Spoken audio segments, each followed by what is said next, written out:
प्रिय संस्कृत मित्राणि नमः संस्कृताय। मैं सुनील मिश्र आज आपको चाणक्य नीति से संबंधित कुछ श्लोक बताऊंगा। मनसा चिंतितं कार्यं वाचा नैव प्रकाशयेत् मंत्रेण रक्षेत् गूढ़ं कार्ये चापि नियोजेत्। चाणक्य कहते हैं, मन से सोचे गए कार्य को वाणी से प्रकाशित नहीं करना चाहिए।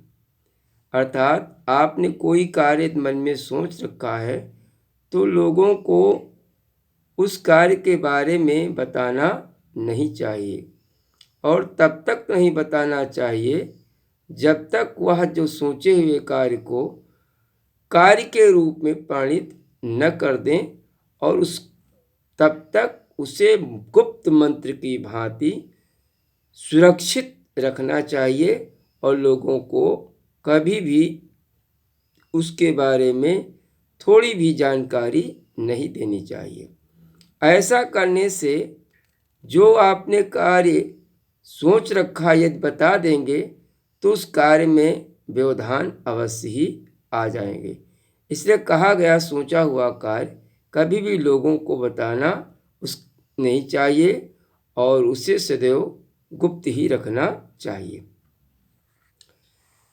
अगले श्लोक में चाणक्य कहते हैं, कष्टं च खलु मूर्खत्वं कष्टं च खलु यौवनं कष्टात् कष्टतरं चैव परगेह निवासनम।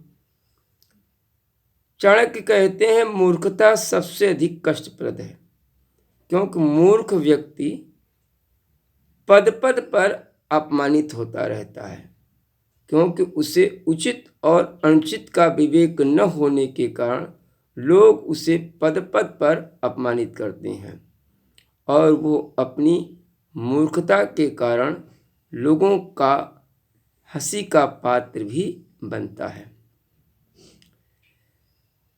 और दूसरा उन्होंने कहा है, कष्टम च खल यौवनम। यौवन माने युवावस्था, वो भी कष्टप्रद होती है। युवावस्था में व्यक्ति अपने बुद्धि और विवेक से कार्य नहीं करता है। वो अपने शारीरिक बल के कारण या अपने यौवन के कारण वो अपनी शक्ति का दुरुपयोग करता है, और इसके कारण वो भी व्यक्ति बुद्धि और विवेक को युवावस्था में खो बैठता है और पद पद पर उसे अपमानित होना पड़ता है। अगला सबसे अधिक कष्टप्रद है परगेह निवासनम।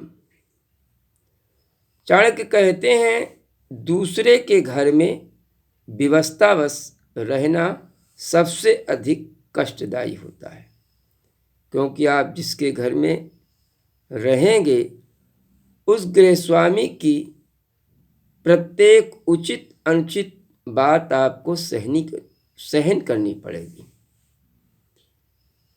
उसके घर की व्यवस्था का अनुसरण भी करना पड़ेगा उसकी जैसे। इसीलिए संभवतः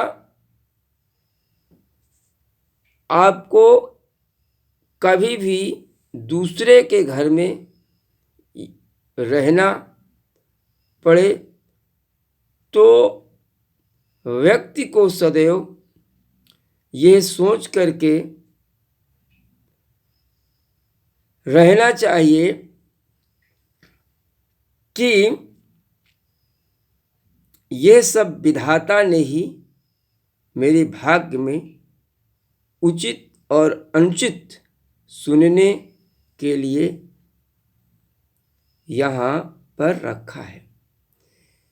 किसी फकीर ने कहा भी है, जो सुख छज्जू के चौबारे वह न बलख न बुखारे। इसी प्रकार एक लोकोक्ति भी प्रचलित है कि पराया घर थूकने का भी डर, अर्थात पराये घर में प्रत्येक काम उसी प्रकार करना पड़ता है जिससे गृहस्वामी को कोई कष्ट न पहुँचे। आज बस इतना ही। नमः संस्कृताय।